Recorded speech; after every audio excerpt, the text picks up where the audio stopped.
இன்று மாலை 4 மணிக்கு அறிவிக்கப்படுகிறது தமிழ்நாடு உள்ளிட்ட 5 மாநில தேர்தல் தேதி. தேர்தல் தேதி அறிவிக்கப்பட்ட உடனேயே தேர்தல் நடத்தை விதிகள் அமலுக்கு வருகிறது.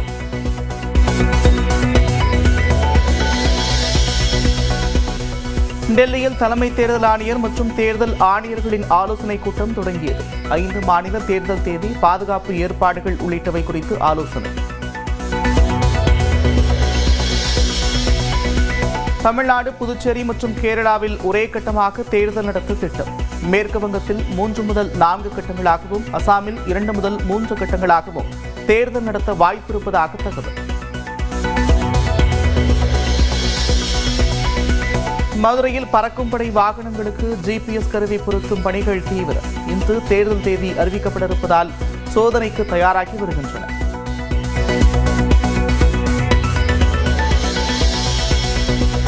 தேர்தல் தேதி அறிவிக்கப்பட இருக்கும் நிலையில் புதுச்சேரியில் இப்போதே தொடங்கிய வாகன சோதனை. வெளி மாநிலங்களிலிருந்து பரிசுப் பொருட்கள் கொண்டு வரப்படுகிறதா என்று வாகன சோதனை செய்யும் துணை ராணுவப் படை.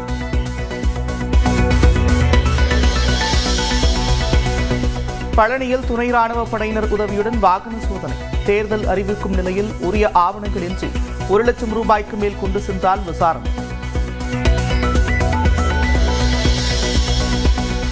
வெளியுறவுக் கொள்கையிலும் ஃபெயிலூர் மாடல் என்று மத்திய பாஜக அரசு பெயரெடுத்திருப்பதாக முதலமைச்சர் மு க ஸ்டாலின் விமர்சனம்.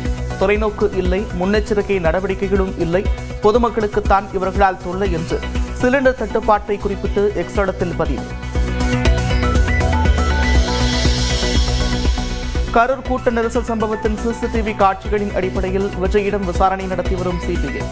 கடந்த முறை ஆஜரான போது விஜய் அளித்த வாக்குமூலத்தை ஒப்பிட்டு பார்த்தும் விசாரணை.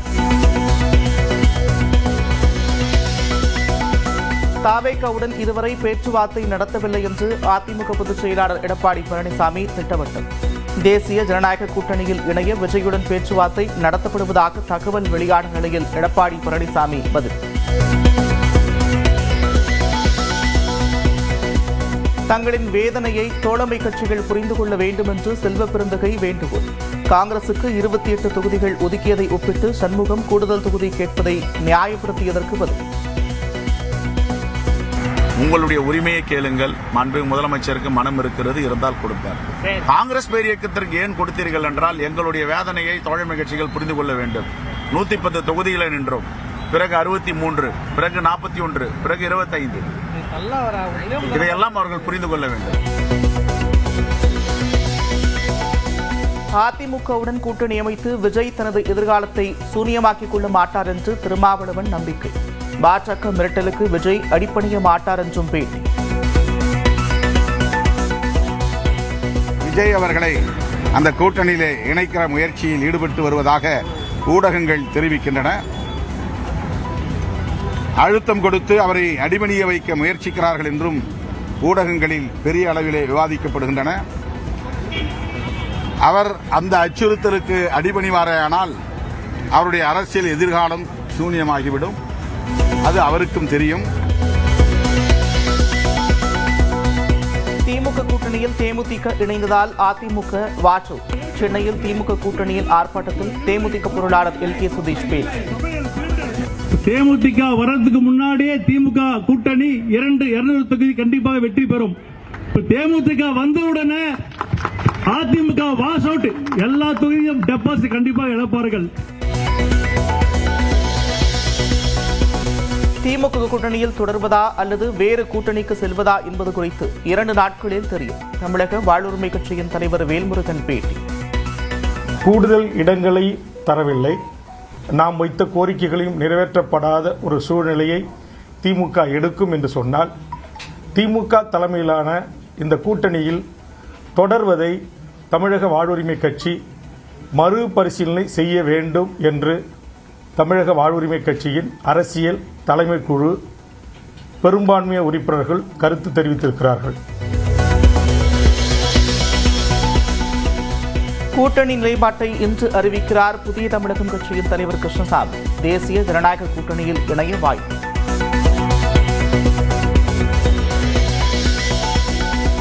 காலையில் நடந்து முடிந்த TNPSC Group 2A பொது அறிவு தேர்வு கடினமாக இருந்ததாக தேர்வர்கள் கருத்து. கேள்விகளை படித்து புரிந்து கொண்டு பதிலளிக்க நேரம் போதவில்லை என்ற வேதனை. கேன்சல் பண்ணாங்களே அதை கம்பேர் பண்ணுறப்போ இந்த வாட்டி கொஞ்சம் டஃப்பாக தான் கேட்டிருந்தாங்க. சயின்ஸ் தான் கொஞ்சம் டஃப்பாக இருந்துச்சு. கோவை புதூர் 4வது பெட்டாலியனில் பெண் போலீசுக்கு பாலியல் தொல்லை தந்த புகாரில் எஸ்பி செந்தில்குமார் கைது. எஸ்பியை பணி இடைநீக்கம் செய்து காவல்துறை நடவடிக்கை.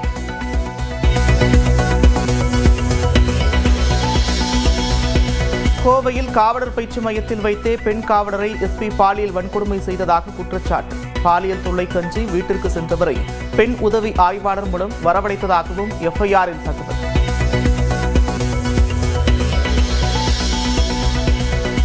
நீலகிரி மற்றும் தென் தமிழக கடலோர மாவட்டங்களில் இன்றும் நாளையும் லேசான மழைக்கு வாய்ப்பு. சென்னை வானிலை ஆய்வு மையம் அறிவிப்பு. கோவையில் பதுக்கி வைக்கப்பட்ட 1000 வணிக சிலிண்டர்கள் பறிமுதல். கேஸ் நிறுவனத்தின் உரிமையாளர் கைது.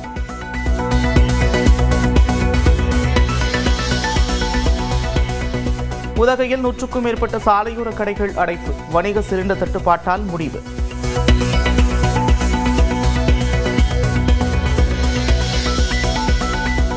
திண்டுக்கல்லில் வணிக சிலிண்டர் தட்டுப்பாடு காரணமாக அம்மா உணவகத்தில் இட்லி விற்பனை நிறுத்தம். சிலிண்டர் தேவையில் பாதியே கிடைப்பதால் பொங்கல் மட்டுமே விற்பனை செய்யப்படுகிறது.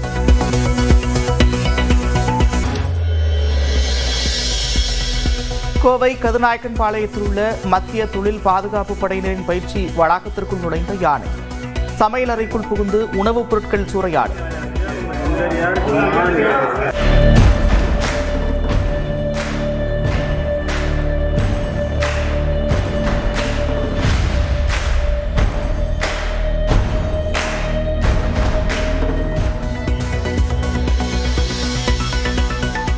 திண்டுக்கல் மாவட்டம் வேடசந்தூர் அருகே மாமூல் கேட்டு தராததால் பட்டாக்கத்தியால் மளிகை கடையை அடித்து நொறுக்கிய ரவுடி. சிசிடிவி காட்சி வெளியாக இருக்கும் நிலையில் குற்றவாளியை கைது செய்ய கோரிக்கை.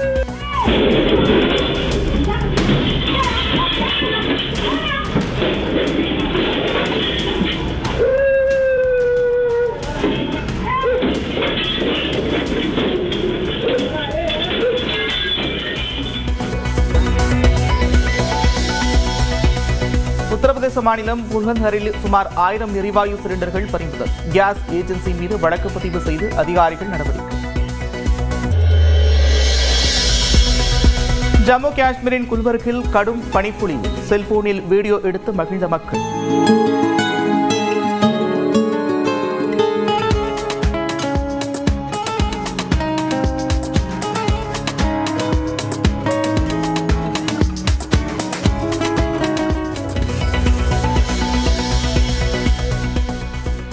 லெபனான் தலைநகர் பெய்ரூட்டில் வெடிகுண்டு புகைக்கு நடுவே தோன்றிய வானவில்.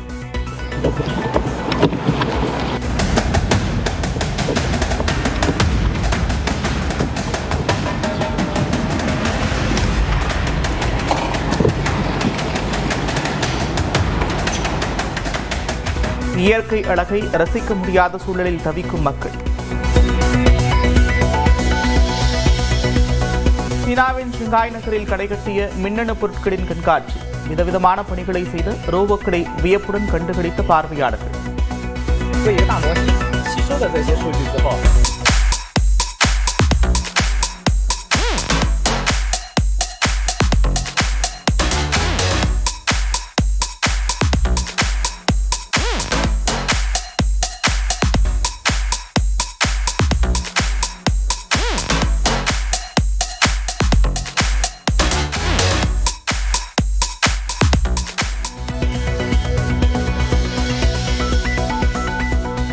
ஞானபீடம் விருது அறிவிக்கப்பட்ட கவிஞர் வைரமுத்துவின் இல்லத்திற்கு நேரில் சென்று வாழ்த்திய முதலமைச்சர் மு.க. ஸ்டாலின். முதல்வருடன் குழு புகைப்படம் எடுத்துக்கொண்டு குடும்பத்தினர் மகிழ்ச்சி.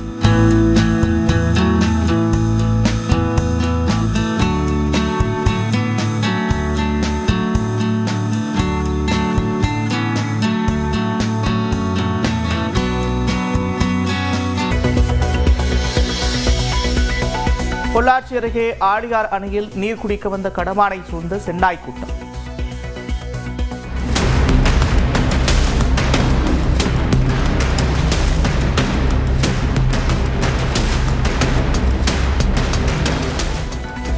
பொதுமக்கள் விரட்டியதால் உயிர் தப்பிய கடமான்.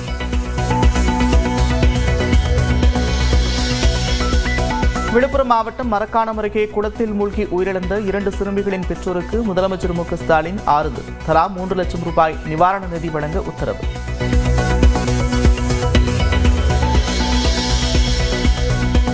மத்திய கிழக்கு நாடுகளில் CBSE +2 பொதுத் தேர்வு முற்றிலும் ரத்து. போர் சூழல் காரணமாக தேர்வு முடிவுக்கான வழிமுறைகள் பின்னர் வெளியிடப்படும் என்றும் அறிவிப்பு. கொடைக்கானலில் கடும் பனிமூட்டம் காரணமாக உறைந்த நட்சத்திர ஏரி. சூரிய ஒளிப்பட்டதும் பனிப்படலம் ஆவியான ரம்மியமான காட்சி.